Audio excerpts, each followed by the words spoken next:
Ever feel like someone's energy is clinging to you like a bad perfume? Or maybe there's an unsettling heaviness that just won't leave your space? Well, this episode's for every witch who's ready to evict those bad vibes and unwanted energies, because let's be clear, not every energy deserves a spot in your life. Welcome to Not Every Witch, the podcast where we don't just hope the bad stuff goes away, we kick it the fuck out, old school style. I'm your host, Michael Blackthorn, and today we're getting into the art of banishment. We're not talking light smoke cleansing or gentle cleansing. No. Today we're talking about removing anchored, persistent energy, those vibes that dig in like a tick and refuse to budge. So grab your salt, grab your fire, and let's get into it. Banishment is one of those foundational skills that every witch honestly should have in their toolkit. But here's the thing. There's a difference between a light cleansing and a full-on banishment. A quick smoke cleanse may work for minor disturbances, but for persistent anchored energy, you need the heavy artillery. This is the work that says you don't get to come back here, and it's about reclaiming both your space and your power. And let's be clear, banishment isn't about hatred or revenge. Not to say there's not a place for such things, because there is. That's just not what we're talking about today. It's about protecting your energy,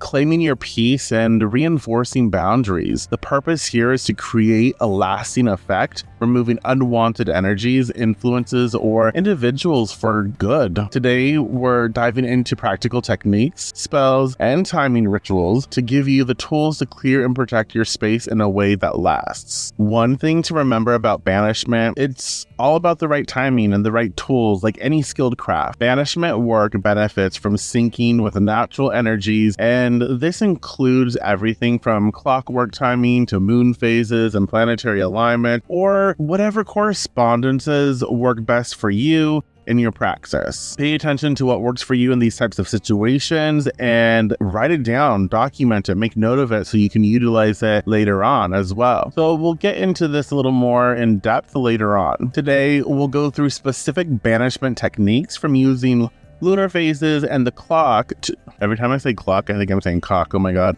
Lunar phases and the clock to choosing powerful ingredients that align with clearing energy. You'll walk away with the start of a banishment arsenal you can use for everything from clearing like anchored energy to keeping out negativity for good. So get ready, witches, because this episode is all about reclaiming and securing your sacred space. All right, so first things first.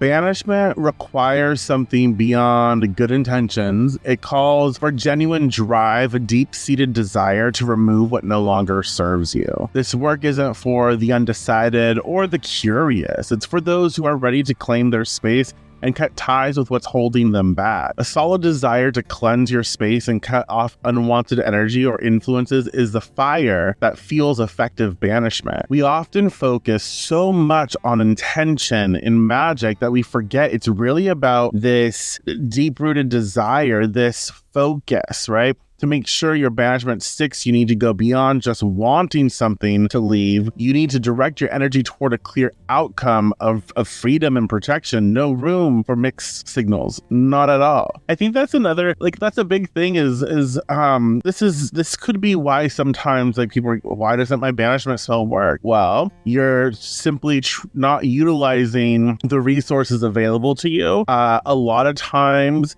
you are trying to banish something that you have ties to.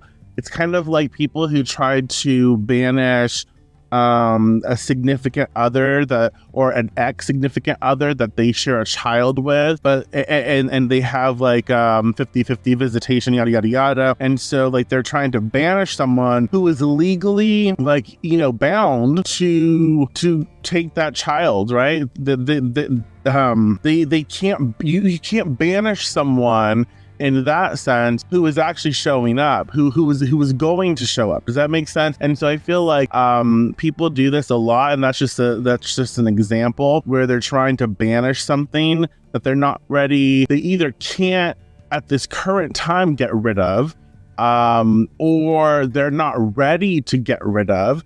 So sometimes people like to try to banish toxic traits, or even people try to banish certain behaviors they have without doing the internal work to sort of uproot and clear. Sure, I think that it's okay to work magic in these situations where, I have something I'd like to banish, but I think it's important as well to first do the work. So it's like I'm uprooting, I'm disconnecting like the plugs that this thing I'm trying to banish. I'm disconnecting the plugs it has to me, like the attachments, right? And so now they're all unplugged, and now I do the banishment to finally release, because I put myself in a situation where I'm ready to do that work. Does that make sense? And so I feel like we need to be mindful, because maybe the solution is a banishment, especially when we're not ready for that, or maybe we are ready for that, but we're tied to something in a way that it's just not doable at this moment. So a banishment may not be the right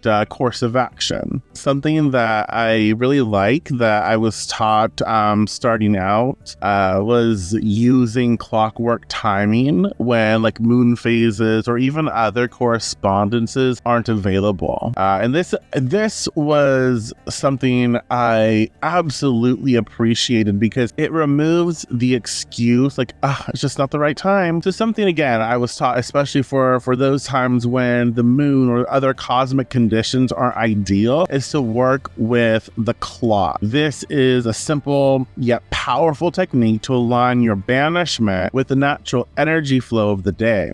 So when the clock hands are moving downward, you're in a phase perfect for letting go. So think about it as like the waning phase of the moon. So when the clock hands are moving downward, this downward motion reinforces the energy of releasing and clearing. So if you can't fit in a specific moon phase or day, you can align with the clock to add momentum to your work. Of course, if you can line up the clock, moon phase, and day of the week, all the better. The more correspondences you have,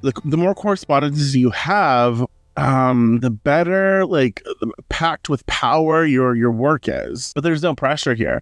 It's about maximizing what you can. It's about maximizing what you can work with. Use the tools you have, knowing that even a single alignment like clockwork timing can make your banishment work more potent. I'm also curious, like, do you have certain things in banishment that you do? Do you have certain like techniques that you were trained with that you can share and want to share? Let me know.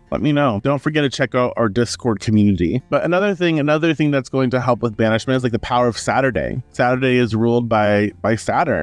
Great day for banishment. Let's talk about the ideal day for banishment work. Again, it's Saturday, bitches. This is Saturn's day, and Saturn isn't here for gentle vibes or wishful thinking. Saturn represents boundaries, discipline, and endings. This planet's influence gives us the power to set clear, firm boundaries and remove anything that disrupts our peace. Working on a Saturday channels Saturn's intense, structured energy, which is especially helpful for banishing stubborn or anchored influences. Saturn's amazing, like with restriction, tightening things up, all that stuff. Saturday is also the day for removing blocks or obstacles. If there's something you're trying to banish, whether it's a person, a habit, or a persistent negative energy, Saturday helps reinforce the message that this is a permanent removal. The energy of Saturn is grounding and primal, almost like the energy of an overly strict but caring elder. It's about ending cycles and setting limits, making it an ideal day for the kind of serious banishment work that says, I'm reclaiming my space and you're not fucking welcome back. Like, not at all. Period. Just done. Don't come back. And I think that's an important thing to a mindset to be in when we're doing banishing. It's like we need to be mindful. Like, you know what? I'm casting this so that you're cast out, and I don't welcome you back. Another reason why banishment's not always the solution, because sometimes we welcome certain things back. In addition to its association with boundaries,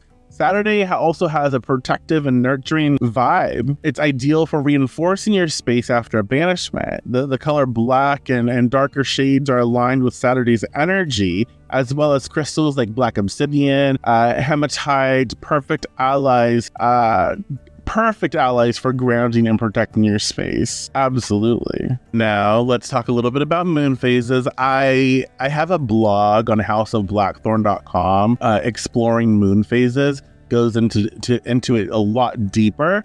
So check it out. Check it out when you have time and let me know what you think. So the moon phases play a huge role in enhancing witchcraft, especially in enhancing our banishment work. The waning moon in particular is ideal for banishing because just like the moon is shrinkage, oh my god, we're focused on reducing or clearing away energy in our lives. I also think of like the waning moon, great for reducing like inflammation or inflamed situations. Again, aligns well with banishing. The waning moon encourages us to send, release, and let go. Think of the waning moon as a time to go within, to pull away from the outer world and to focus on internal cleansing. This phase resonates with the introvert in all of us. It's introspective, focused on getting rid of what no longer serves us. This isn't about adding more to your life. It's about making space, clearing out the unwanted, and cleansing deeply. I think it's really helped me to like envision like a mini me inside myself, like during like the waning phase of the moon, like this miniature like me inside myself, kind of taking stock of what's going on in my body, in my life, what's like what attachments I might have or what things are plugged into me. I can kind of like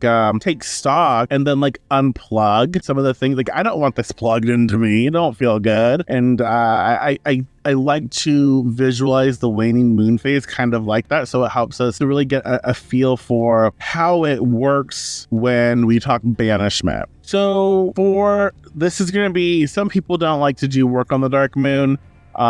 So if you don't, that's fine. But for those times when you need the ultimate banishing energy, I highly suggest working with the dark moon. The dark moon, or the time when the moon is hidden, symbolizes a blank slate. It's also great for sneaky work. This phase is ideal for transformative banishments, those spells that remove energy right down to the root.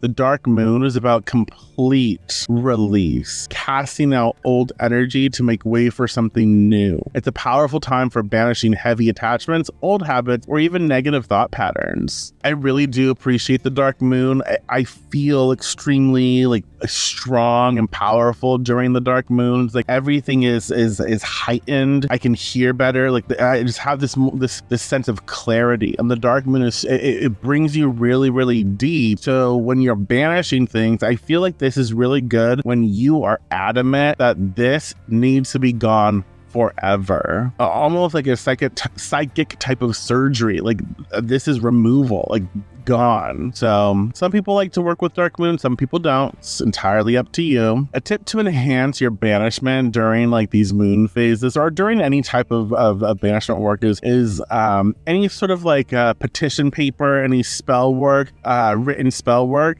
So fold it away from you, symbolizing the energy of releasing, as well as burn that intention, burn that petition paper, burn that spell paper when you're done. And this ritual of folding and burning reinforces the act of sending energy away, and the fire transforms it, breaking its hold on you. Just something that I really like to take. I do this for everything that I cast, as I think about all of these different like what it means to do this action. I'm writing my petition for sure, but do I write it in a specific color, because that's going to align with what my results are? And when I fold the paper, because I'm going to burn the paper, so when I fold, like, do I fold it to get a better burn? And if I fold it, how do I fold it? Why do I fold it this way? Well, if I'm folding towards me, I can see that where it's like I'm bringing something in.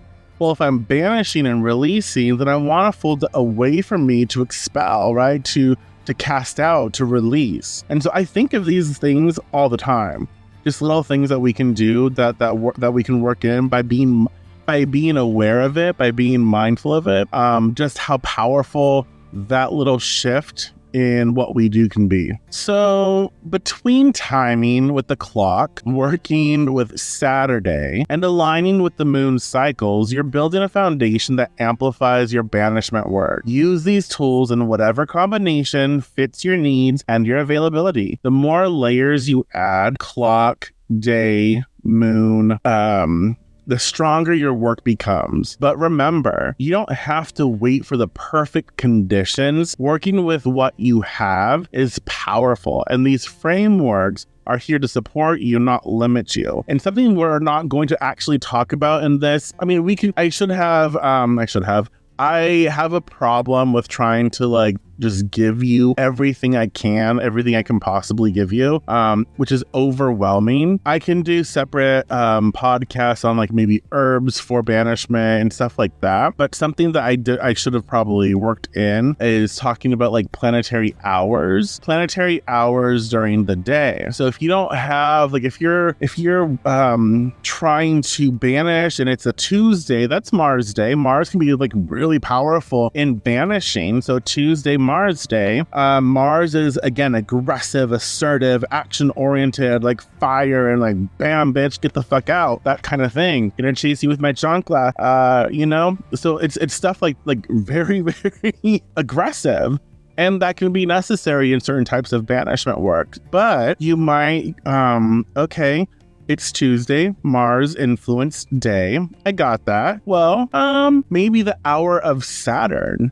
And you can look up planetary hours online. There's calculators for it, whatever. Tuesday, Mars energy. And then during the hour of Saturn is, again, back to my banishment stuff. And I think of it this way as well. Sometimes if it's relationship shit that I'm banishing, I might work on a Friday during the hour of Saturn or a Saturday during the hour of Venus. Do you see how that kind of connects? Because Venus, Friday is ruled by Venus. Venus is great at beauty and relationship stuff and love and lust and sex and things like that. And so why not be extra? We want results. We practice witchcraft. We cast for results, period. That's it. We're not just fucking around. We want to change our lives. We're seeking to create change in our experience. And so why wouldn't we give ourselves the most powerful way of doing it? Maybe it's not a waning phase of the moon.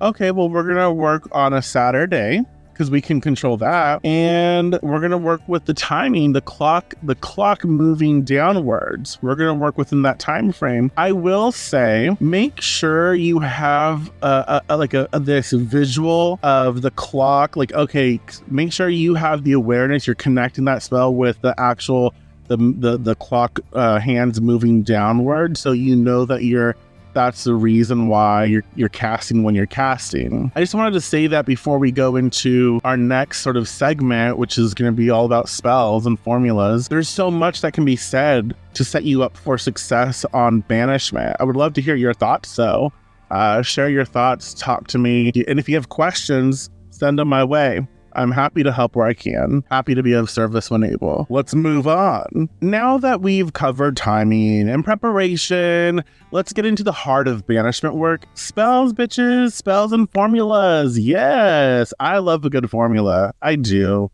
I love formulating. Anyways, banishment spells are not one size fits all. They should be tailored to the type of energy or influence you're removing. Whether it's clearing debt, breaking a persistent habit, or pushing out a toxic individual, the spell needs to match the nature of what you're banishing. And at the end of the day, you need to have fucking fun with it. It's witchcraft. Sure, we're banishing things. It can be serious, but we need to have fun. I feel like we forget that being a witch is exciting. It's fun.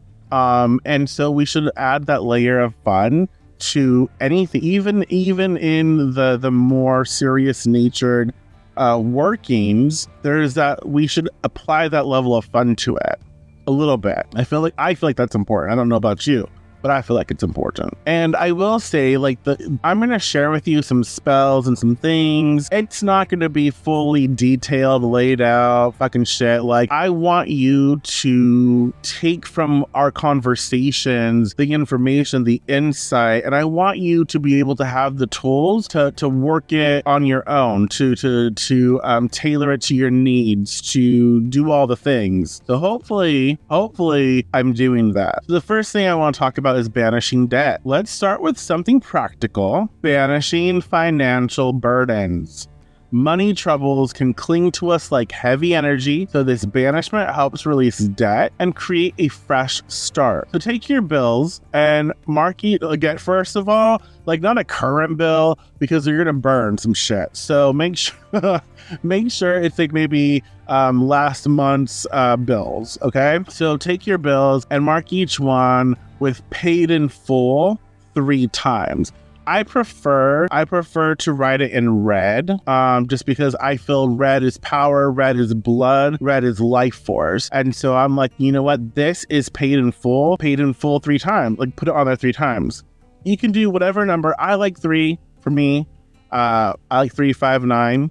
But it's entirely up to you. Whatever you feel is right. Paid in full, okay? Boom. And as you do that, as you write it out, focus on the weight of the debt lifting off you. So as you write paid in full over your bills, focus on the energy being lifted, lighter. Focus on money coming into your bank and you having all the resources to pay off and pay these bills. Next thing, burn the bills in a fire safe container, bitches. Like, I have to always, like, people have to fucking say that shit. Fire safe container, freezer safe fucking container. Like, it's sad. Fire safe container, motherfuckers. Like, please don't be burning shit in something that's not fire safe. You're gonna break it. It's a mess. Don't be that bitch. Don't be that witch.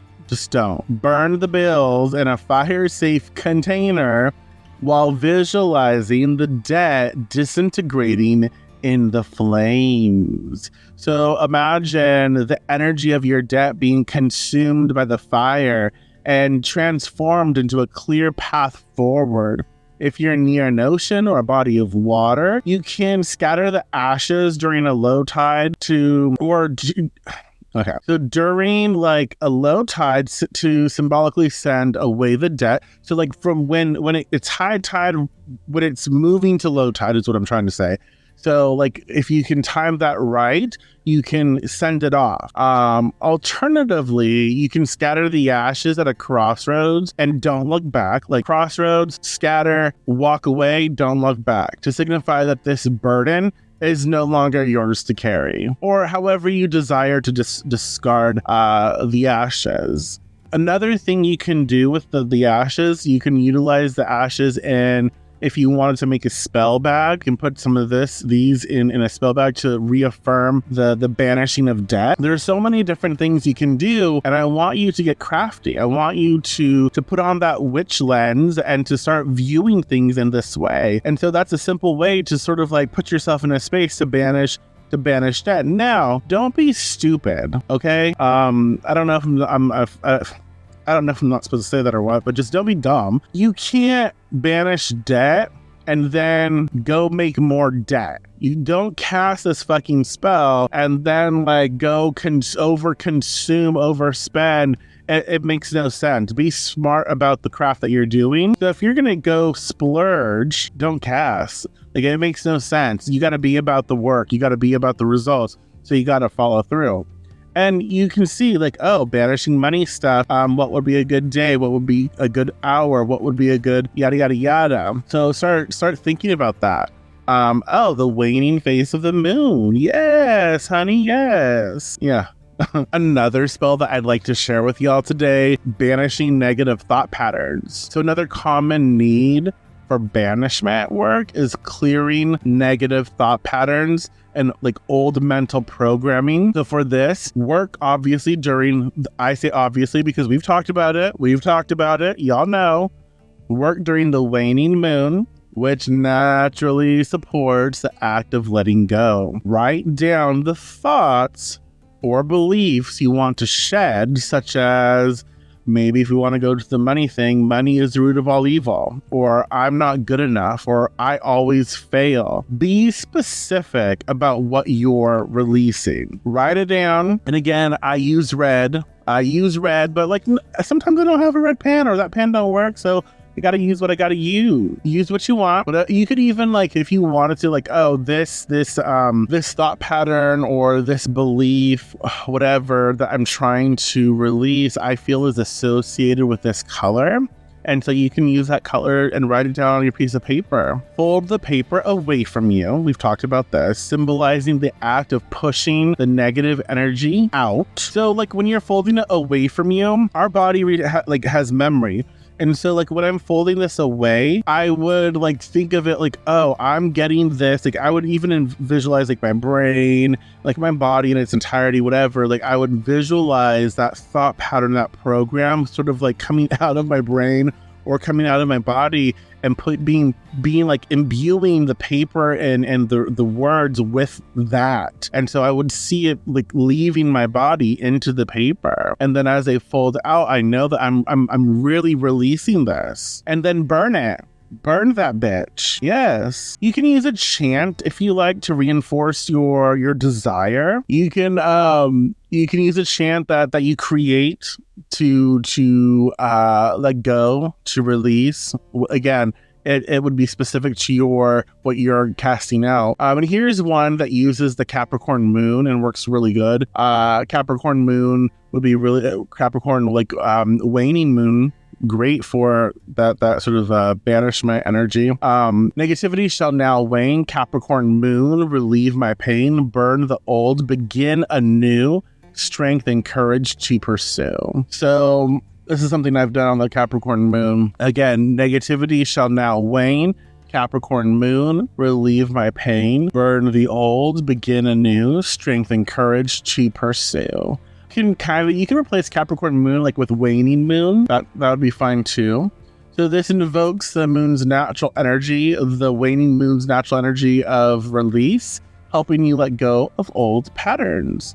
So that's, again, you can see how some of these things are super simple, but you can see where you can make them a little more extra by adding candles and oils and herbs and other things into it. But I wanted to give you like a basic sort of construct of things so you can then layer in your own personal touch. Now let's talk about banishing unwanted individuals or energies. This is maybe a little more intense. Banishing a person or an anchored energy that just won't leave your space. Start with a black candle. I love black candles for banishing, as well as for like asserting your witch power, asserting your dominance as witch. Like, motherfucker, you're not coming at me, bitch. I in my household, you best be damn sure that you're the biggest witch in my household. But when you're in my household, you're fucking not. You need to have that energy. Like, if you want to be petty, honey, you best be the pettiest, the biggest, the pettiest, whatever, when you're in my space. But when you're in my space, you're not. You need to have that about you. And I like black candles for that reason, because they evoke that sort of energy where it's like, I'm the biggest bitch here. This is my house. This is my space. I claim it. You're not going to disrespect me here in my own. No. So start with a black candle, symbolizing removal and protection. That's another reason I love black candles, is because they're great in casting out, banishing, removing, but they also like factor in a layer of protective qualities. Inscribe the candle with the person's name or the nature of the energy you're clearing. It's really important to name and make it.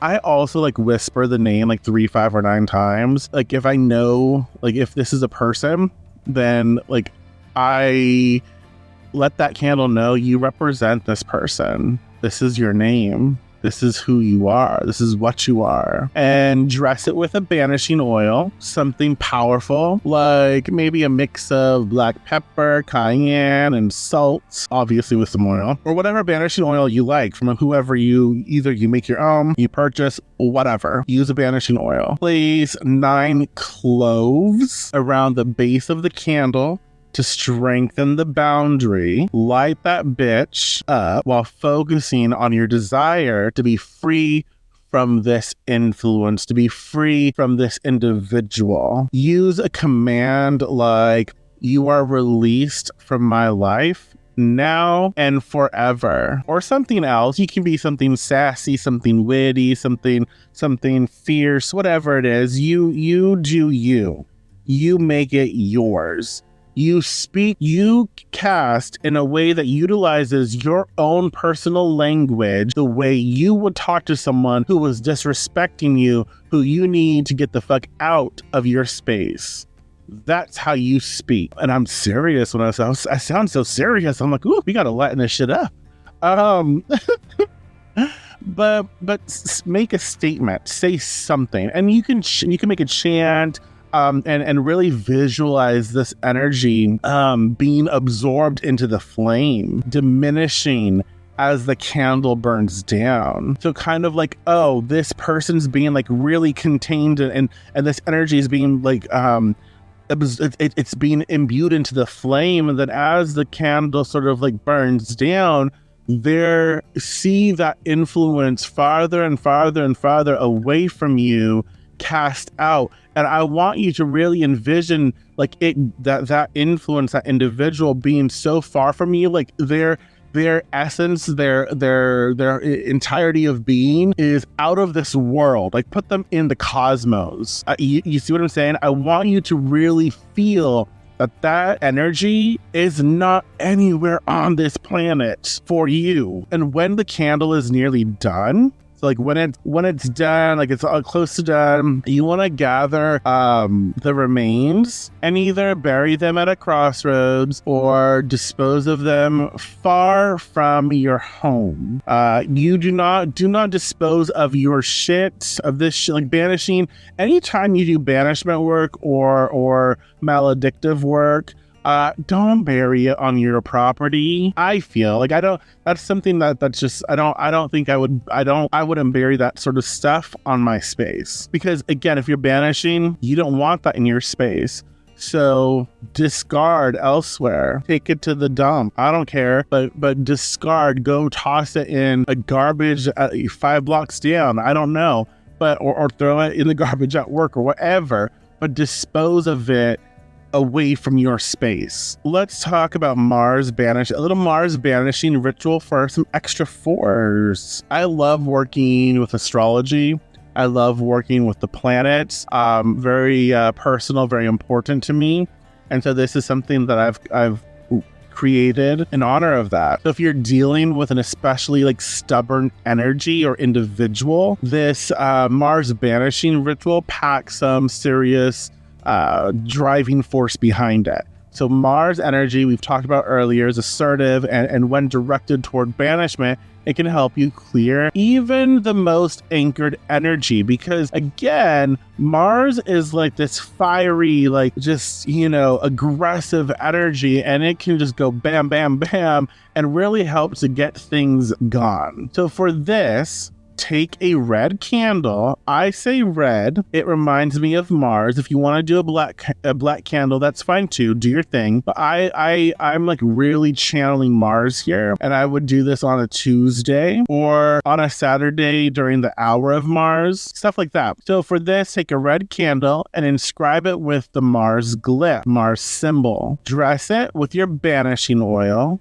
and embed 9 cloves in the wax. You can dust the candle lightly with cumin for added potency.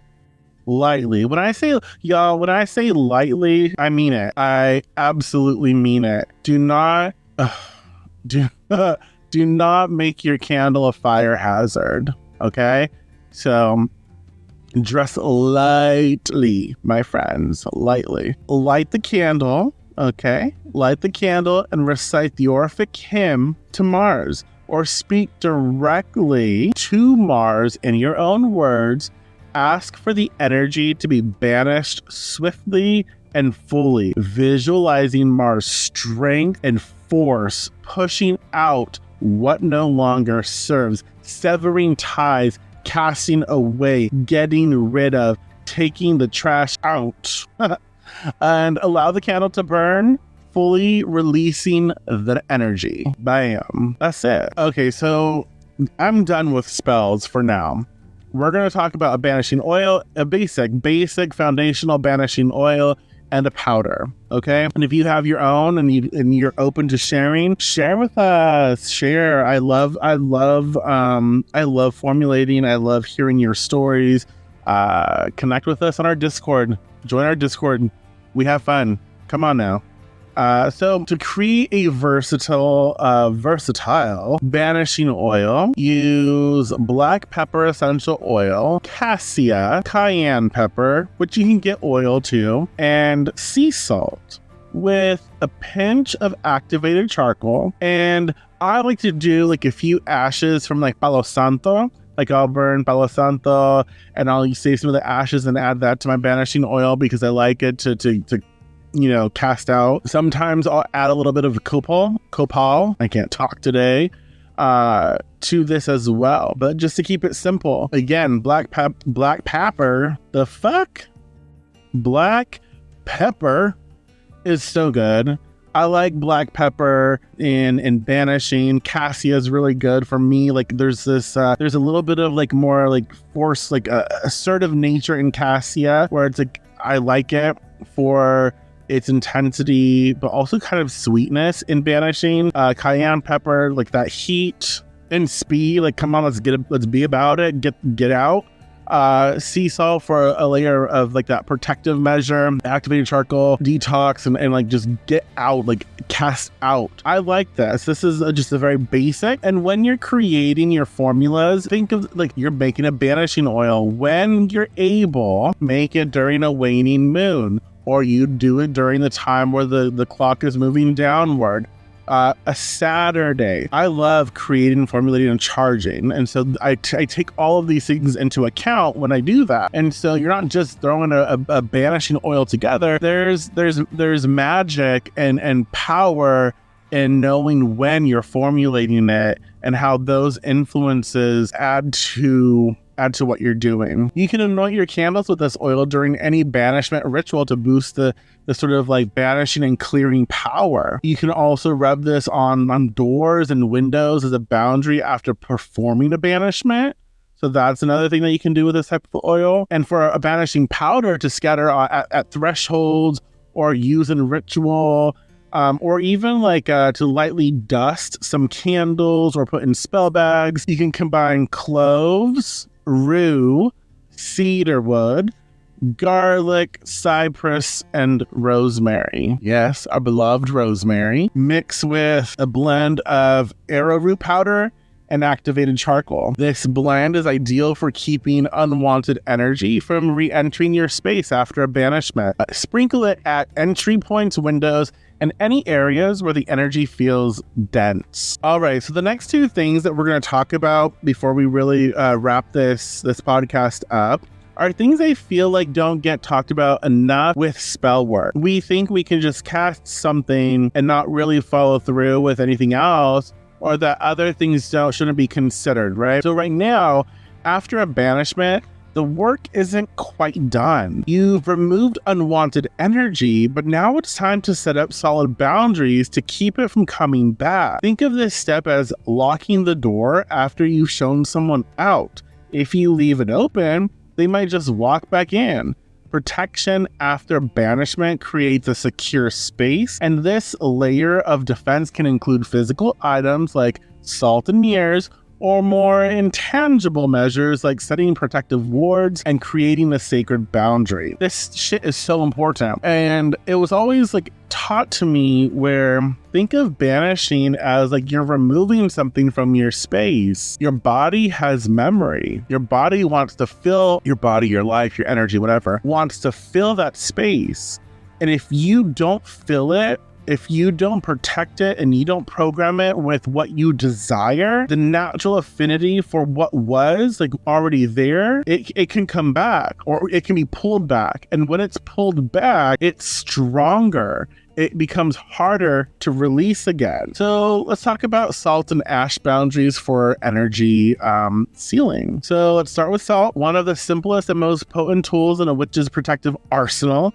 Sprinkle a line of salt at your thresholds, windowsills, and any other entry points. This barrier acts as a boundary, making it difficult for negative energy to cross back into your space. Salt is excellent for absorbing lingering energy and creating a wall that repels unwanted forces. I will say though, it's not just, oh, I'm gonna sprinkle some fucking salt and call it good. I see, again, I've talked about this, but I see this a lot. People think you can just go through the motions, put a few ingredients together and call it good. That's not it. That's not witchcraft. You have to have skill. You have to have power. And build power. I'm not saying that, oh, you have to be just amazing at everything starting out. No, you learn. And so like when you go for that salt after your banishment, you're activating the spirit of that salt. You're building that relationship. You're saying, hey, I'm working with you because this is the sealant I need, this protective sealant that I need in my work moving forward, right? And so you're activating the powers of that salt for that specific purpose, and you're raising that energy, and you're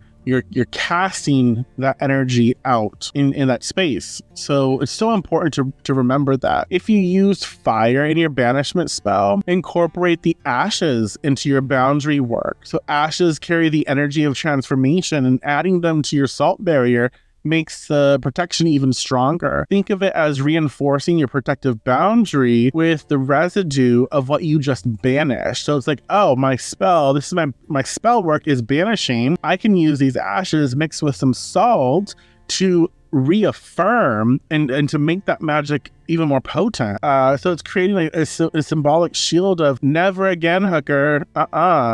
Mix a bit of ash with salt and sprinkle it where you feel the energy is most vulnerable to return. Yes. Creating a mirror boundary. People are so scared of mirrors, and there's so many, I feel, ridiculous, like, superstitions around mirrors. People are so terrified of them, portals, this and that. I'm not trying to make light of anyone's experience or their beliefs, but if a mirror opened a portal, yeah, we'd all be fucked. Not saying it can't, just saying like if it was as common, it's kind of like when people are like, oh, be careful at Halloween, you know, these people are putting weed in you know, the candy. You know, I'm like, that shit's expensive, bitch. Like, ain't no one putting that. No, please. Anywho. Another powerful method is using mirrors, which work by reflecting and repelling energy. Place small mirrors, you can get them at the craft stores, like place small mirrors at your windows and doors with the reflective side facing outward. This setup deflects anything unwanted that tries to re-enter, almost like an energetic force field. Mirrors are great because they create a visual barrier, constantly pushing away what you've banished. So like you can get like little tiny mirrors and maybe like attach them to your doorway where people may not even see it, right? And use that and program that to cast out or to reflect or to not allow certain things in, to be a filter. You can amplify the mirror's effect by anointing it with protection oil, banishing oil. You can dab a bit of oil along the edges or make a protective sigil with the oil in the center of the mirror before hanging it up, or you can put it on the back of it to add a little extra layer. Sprinkle salt around the edges, or even attach protective crystals like black tourmaline or obsidian to the frame for grounding and stability. If you have a frame, maybe you don't. So yeah, you can work mirrors into this. Sound clearing is another underappreciated tool for you know, releasing and reinforcing the space after banishment. Bells, chimes, or even clapping hands. Yes, clapping hands, bitch.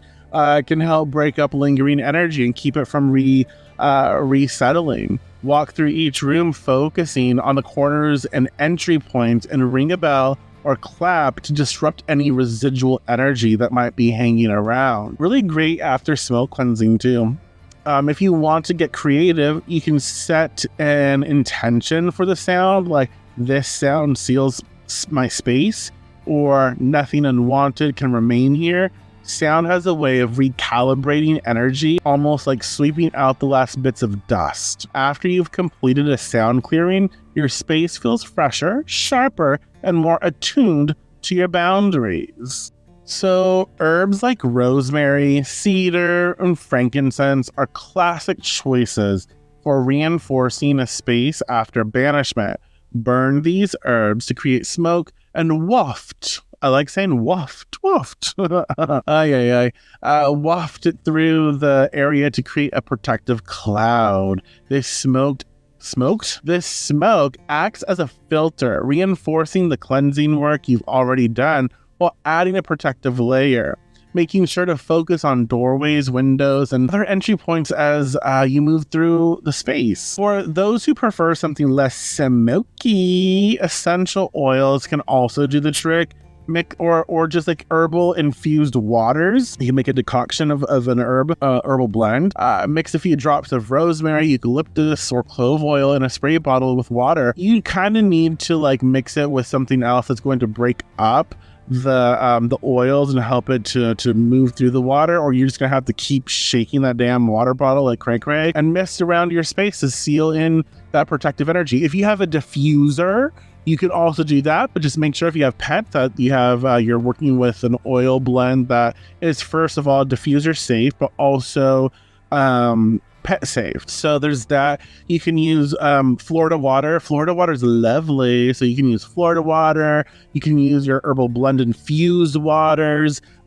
Just get crafty with it, my friends. Get crafty. So not only does this reinforce your boundary, but it leaves a scent that discourages lingering or returning energies from settling in. I love this. I love it. For more long-term reinforcement, work with crystals and sacred objects as protective anchors around your home. Like, I personally love black tourmaline, black obsidian, and you can use hematite as well. They're really effective at grounding energy and repelling negativity. Place these stones at entry point or in rooms where you feel the energy is most vulnerable.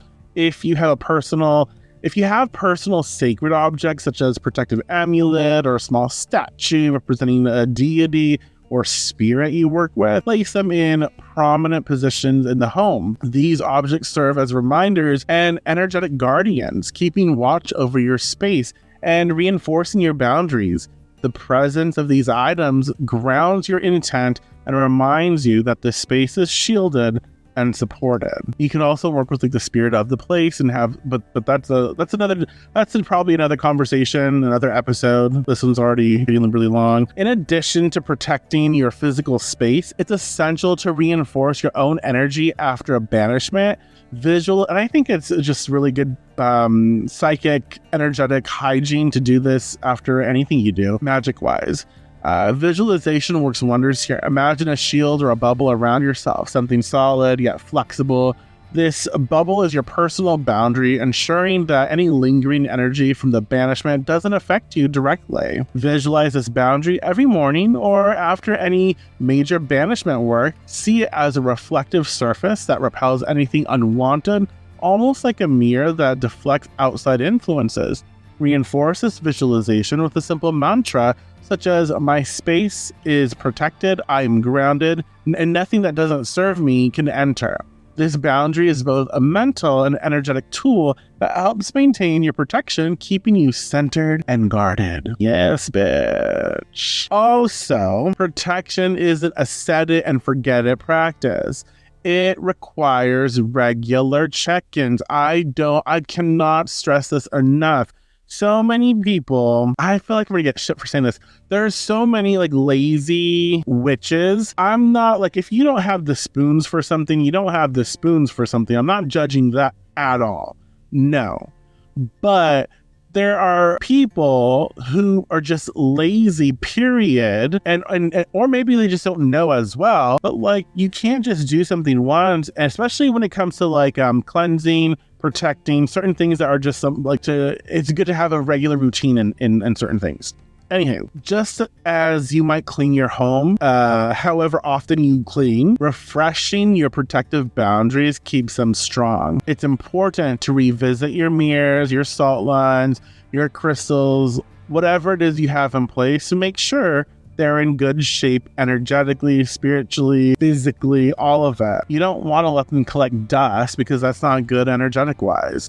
Recharge or cleanse any items that seem to be fading, and don't be afraid to reapply oil or salt if needed.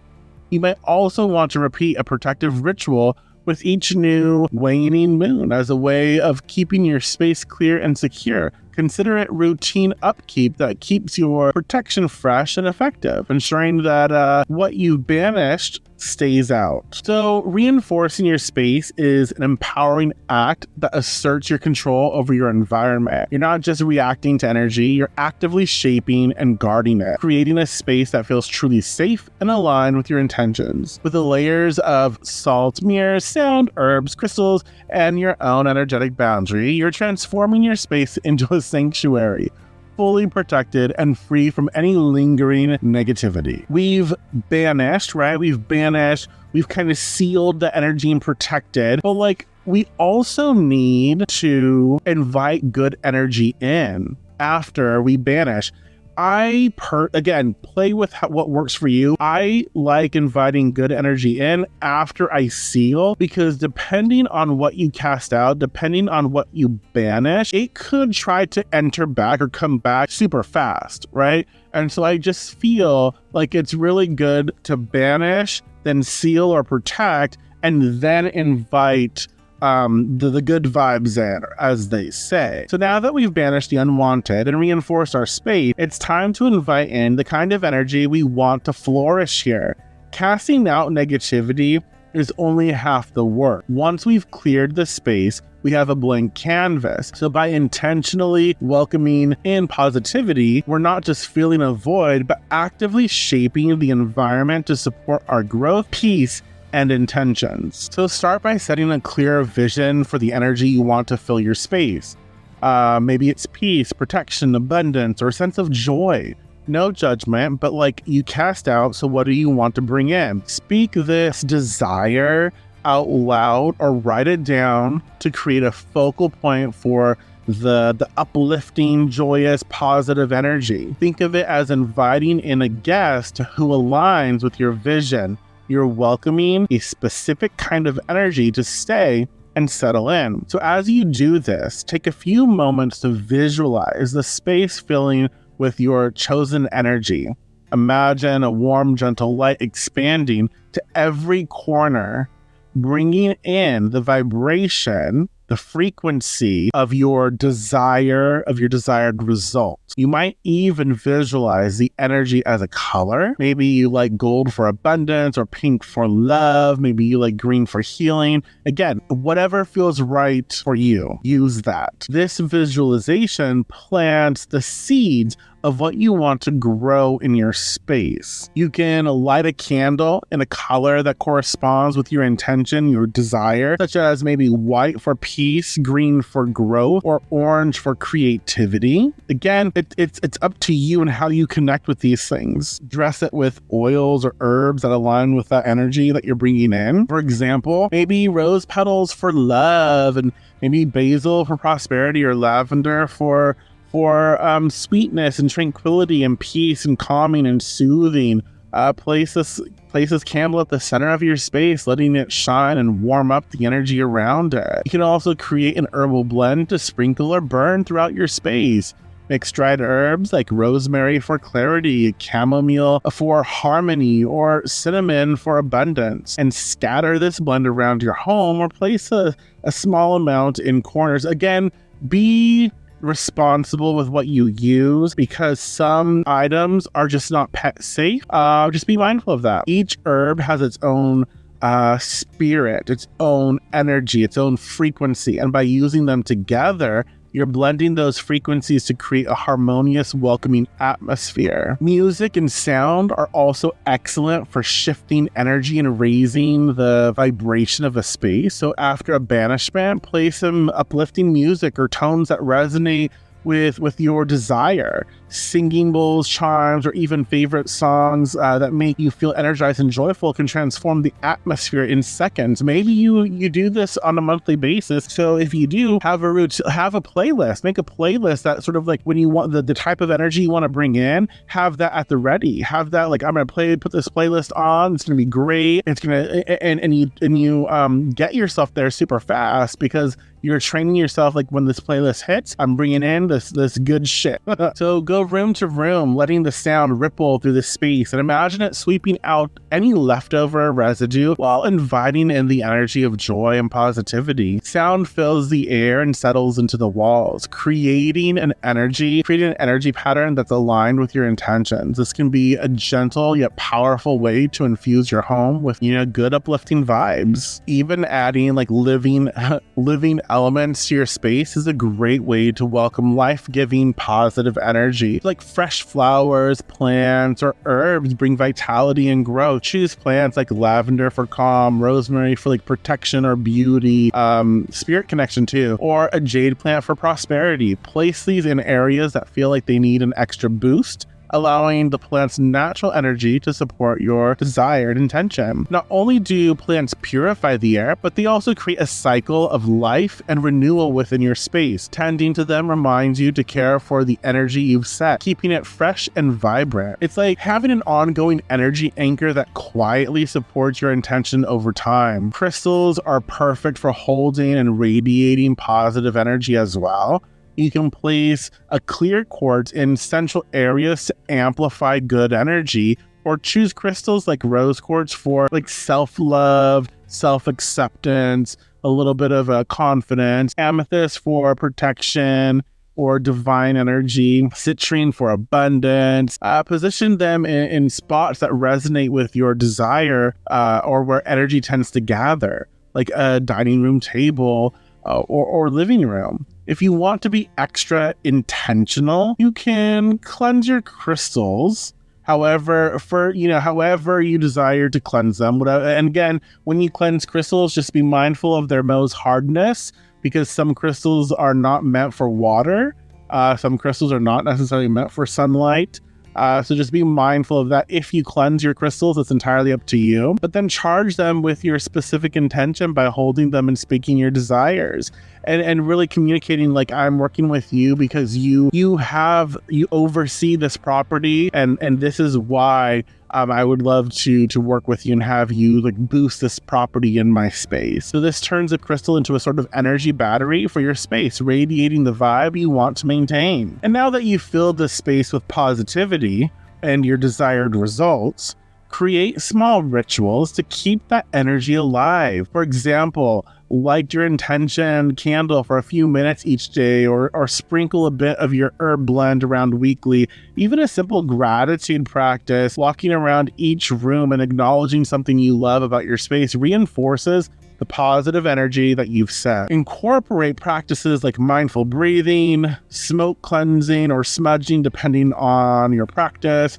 Lighting incense regularly. These actions don't just refresh the energy, they also remind you of the positive tone you've set.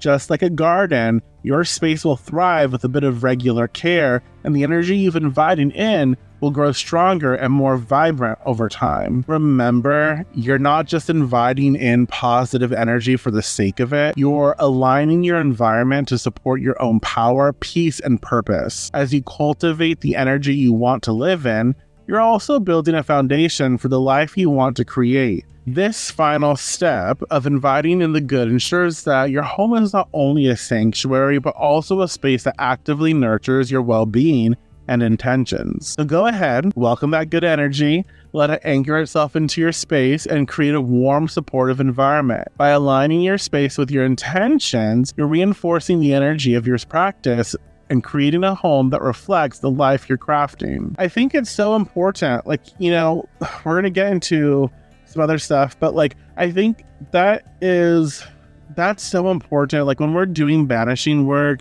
when we have this idea, like even when we banish people from our spaces or from our lives, from our bodies, there's a hole that needs to be filled. And that's just true. It sounds kind of dirty, but But when we banish, it's important to follow through with sealing and protecting, and then inviting like the energy that we desire to replace what we've banished.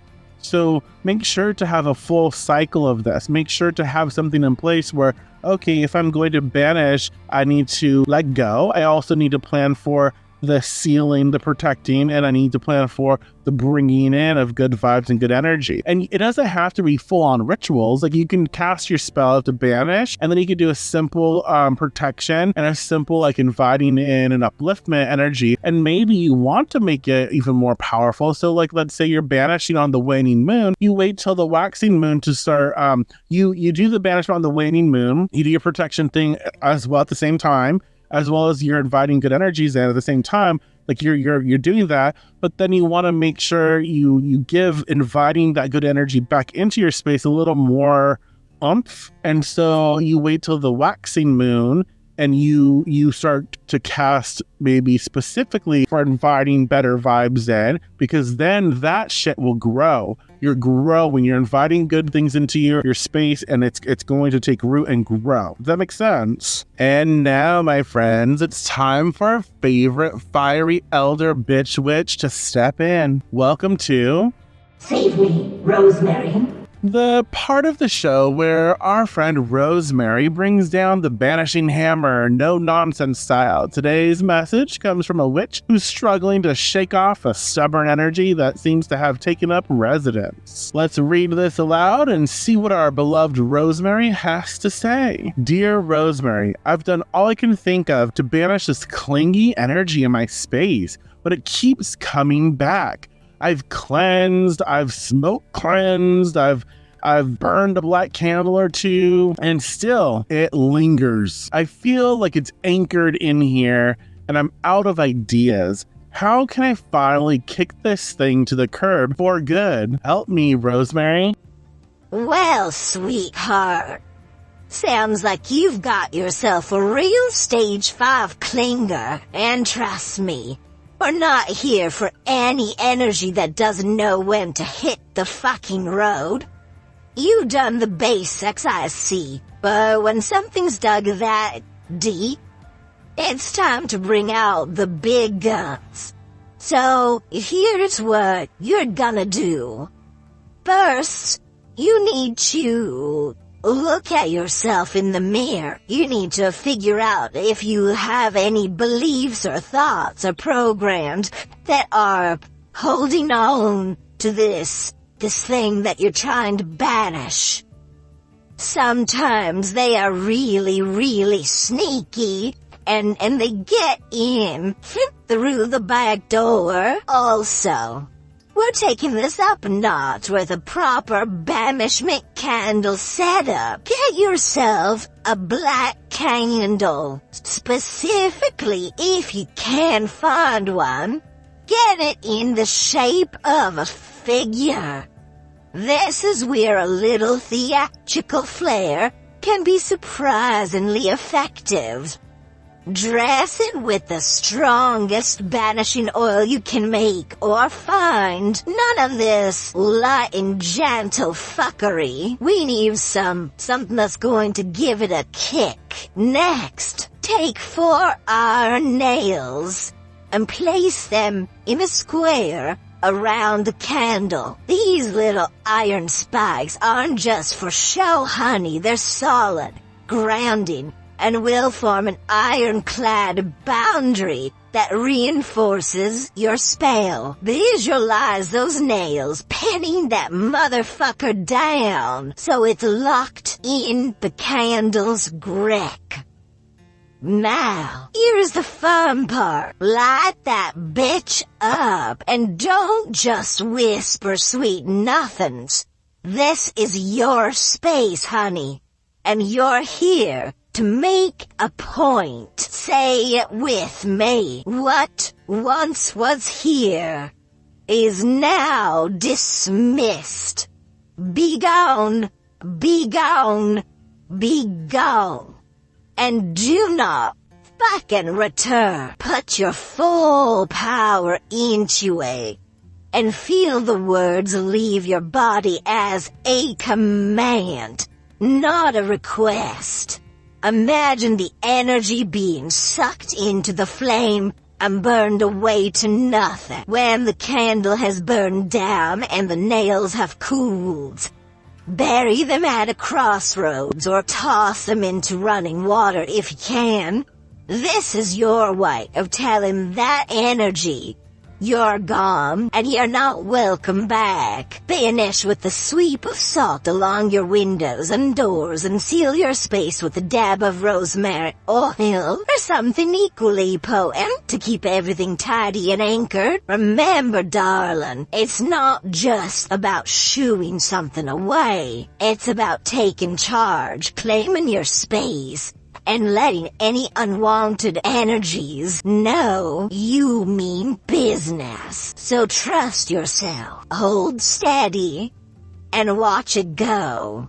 And if it tries to sneak back in, just call out old Rosemary. I'll send that motherfucker packing for ya. Trust. All right, witches. That wraps up today's deep dive into Banishment. I really hope you enjoyed this. Please let me know. Leave reviews, comments, whatever you can do. Rate the damn show. Let me know your thoughts. I'm just interested. I hope that you're enjoying what I'm putting out here. So we've covered a lot, from understanding timing, setting strong boundaries, to kicking out that anchored energy for good. Remember, Banishment isn't just about saying goodbye, it's about reclaiming your space, asserting your will, and calling in the energy that serves you. And let's not forget, a successful banishment is as much about follow-through as it is about casting. You've got your timing, your protection, your layers of reinforcement, but most importantly, you've got your personal power anchoring it all. Trust that when you say go, your space is clear. And anything that doesn't belong knows it's not welcome here. You're a fucking witch. Be about it. You don't fear, right? You affirm. So if you've got a banishment story, a unique technique, or even a tricky situation you're working through, I really do want to hear it. So whether you tried something that worked like a charm or you have questions, connect with us, connect with us on our Discord, join it, and we'll have a lot of fun. If you have questions for Rosemary, you can reach her at info@noteverywitch.com with the subject line, "Save Me, Rosemary." And who knows, your question might make it onto the show. But if you're looking again to deepen your craft with more spells, rituals, and exclusive witchy insights, don't forget to join our community. Head over to noteverywitch.com/subscribe to get access to content you won't find anywhere else. Let's keep building that magical toolkit together, piece by piece. So remember, witches, your space, your energy, and your life are yours to command. Don't hesitate to clear out what no longer serves you and to invite in what strengthens you. This craft is about empowerment, confidence, and knowing that every action you take in magic is a step toward owning your power. So go forward, stay grounded, and keep your magic focused and fierce. Thank you for joining me today. Until next time, keep the energy clear, the boundaries firm, and remember, you've got everything you need to make magic happen.